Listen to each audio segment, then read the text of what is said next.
Бишкек шаарындагы клиникалык тез жардам ооруканасына кара курт менен жылаандан жабыркаган жарандар кайрылып жатат. Бул тууралуу оорукананын башкы дарыгери Алмаз Кубатбеков билдирди. Дарыгердин айтымында адатта бейтаптардын саны жайкысын июнь айынан сентябрь айына чейин көбөйөт.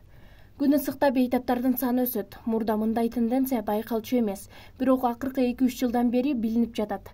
3-4 ай ичинде кара курт менен жылаан чаккан 35-40 адам келет. Дордой, Ак өргө жана Арча бешик конуштарынын жашоочулары кайрылат, деди дарыгер.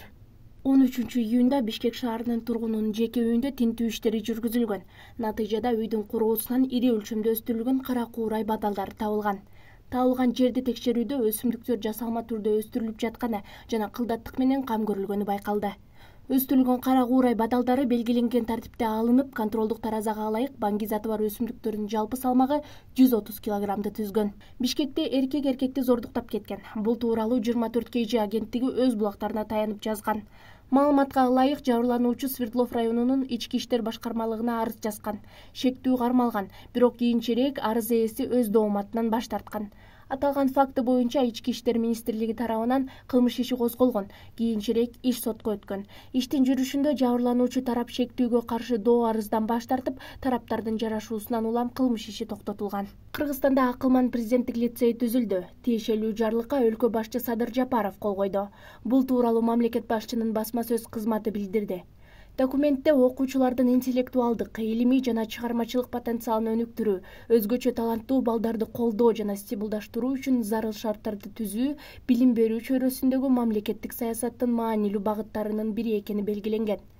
Акылман президенттик лицейи Чолпон Ата шаарында түзүлөт. Ал 6-класстан кийин окуучуларды кабыл алат. Кабыл алуунун тартибин министрлер кабинети аныктайт. Мекеме түздөн-түз билим берүү жана илим министрлигине баш ийет. Ошондой эле министрлер кабинетине президенттик лицейдин мугалимдеринин эмгек акысын төлөө үчүн жакшы шарттарды түзүүгө багытталган чараларды көрүү тапшырылды. Улуттук коопсуздук мамлекеттик комитетинин төрагасы Камчыбек Ташиев Жалал Абадда чек арачылар үчүн курулган жаңы турак үйдүн ачкычтарын тапшырды. Бул тууралуу ведомствонун маалымат кызматы кабарлады. Маалыматка ылайык 2 кабаттуу турак жайда 20 батир болуп, жашоо үчүн заманбап шарттар камсыздалган. Балдар ойноочу аянтча, спорт зал, футбол аянтчасы жана башка тийиштүү шарттардын баары каралган. Ташиев мамлекет жетекчилиги тарабынан кыргыз армиясы үчүн, анын ичинде чек ара кызматын күчтөндүрүү, заманбап курал-жарак, аскердик техникалар менен камсыз кылуу, аскерлердин кызматтык жана жашоо шартын жакшыртуу багытында аткарылып жаткан олуттуу жумуштар тууралуу кыскача айтып өттү. Шарттарды түзүү менен аскер кызматкерлерине талаптар да күчөтүлгөнүн, өлкө чек арасынын бүтүндүгүн камсыз кылууда ар бир аскер кызматкери коюлган талаптарды так аткарууга милдеттүү экенин эскертти.